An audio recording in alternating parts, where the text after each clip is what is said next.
So I'm jumping in. I am in Psalm 62. Okay. For Jehudathan, the choir director, a psalm of David. I wait quietly before the Lord, before God, for my victory comes from him. He alone is my rock and my salvation, my fortress where I will never be shaken. So let's just talk about that one portion, okay? I've been through so much in the past 3 years after the death of my fiance, who I initially would be like, oh my gosh, he had my back for me, he loved me, he adored me, and that would have been my belief at the time. In this 3 years since his death, I've discovered that he was not the person that I thought he was at all. He was an addict in active addiction, he was a liar, he was a thief, he was a manipulator, he was, doing all kinds of evil things against me, physically, emotionally, spiritually, financially, and the ruin that he and the wreckage that he has caused tremendous stress on me to come and climb out of all of that. But again, the victory is in my belief in this word, okay? And I declare this, and I continue to say it. I wait quietly before God, for my victory comes from him, from God. He alone is my rock. Jesus is my rock and my salvation, my fortress where I will never be shaken. Meaning, I knew that I had a relationship with God. I knew and understood who Jesus was. And my personal relationship with God has just catapulted as a result of my fiance's death. I'm telling you, just things that I didn't know have been revealed to me. Things that, were out to attack me and destroy me, the Lord has shown me with visible evidence all the catastrophes and things that were set up as attacks against me. And that just shows again how much the Lord loves me, how much the Lord protects me, and the penalty for sin is death. And my fiance experienced the penalty of sin for his true wickedness. Okay, here we go. We're jumping down again. Psalm 62, this is verse 3. So many enemies against one man, all of them trying to kill me. To them I am just a broken down wall or tottering fence. They plan to topple me from my high position. They delight in telling lies about me. They praise me to my face, but curse me in their hearts. Let all that I am wait quietly before God, for my hope is in him. He alone is my rock and my salvation, my fortress where I will not be shaken. My victory and honor come from God alone. He is my refuge, a rock where no enemy can reach me. O my people, trust in him at all times.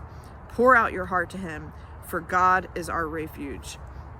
Now, again, I'm going to stop right there. That's enough richness in just that portion.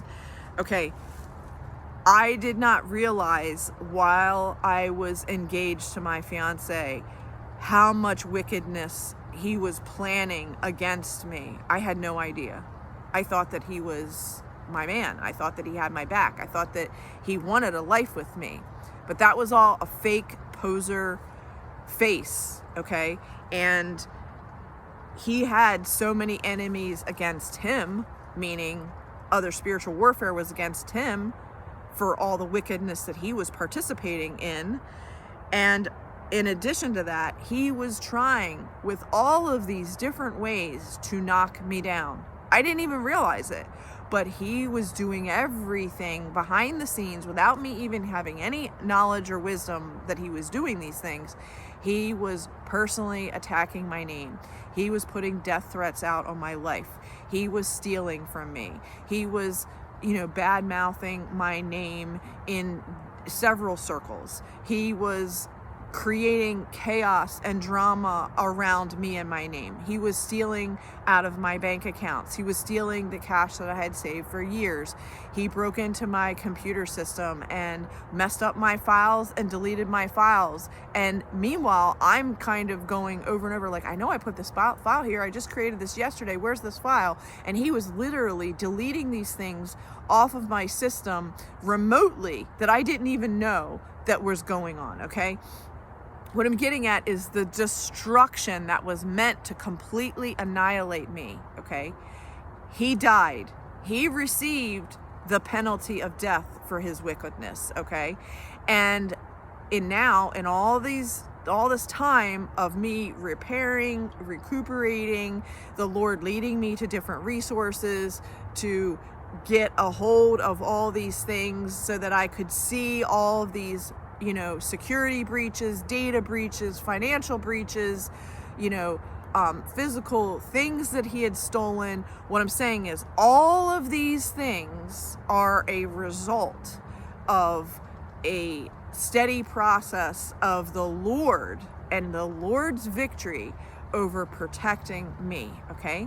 Just this past week, as I was cleaning my bathroom, okay, I stand on my toilet to clean the ceiling fan cover, and I take it off, and as I'm taking it off, packs of heroin, little, plastic baggies fall out from the ceiling, and there's all this drug paraphernalia and burn marks underneath of the ceiling fan. So the point is, when my fiance had access, when he was living with me, when we were engaged, okay, he was lying to me, telling me that he was clean and sober, and meanwhile he was doing drugs in my home, and I had no idea that he was doing that. And here we are, all this time has passed, and I am still finding evidence of the contamination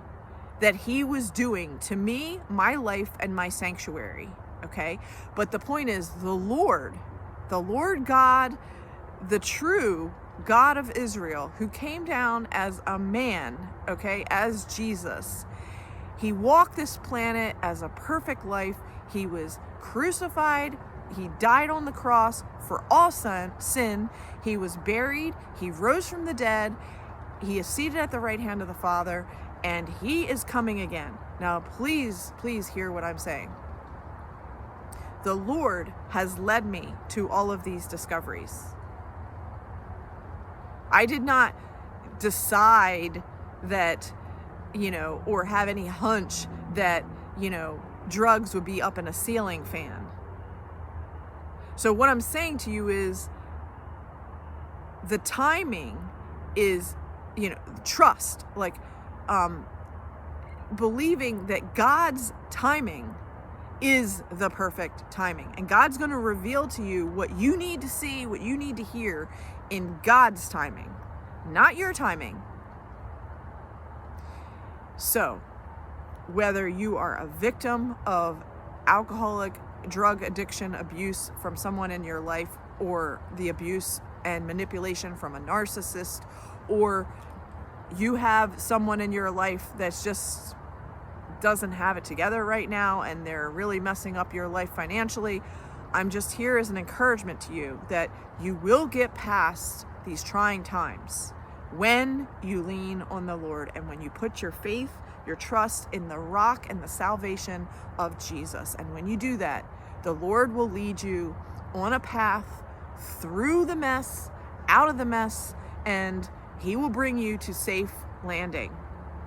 So please, I encourage you to get in this Bible, figure out what you need to figure out about your life and about where you're off, where you need to get in alignment, where you need to heal, and ask for God's help. And he has all the answers right here in this basic instructions before leaving earth. And let me tell you, people, the time is near.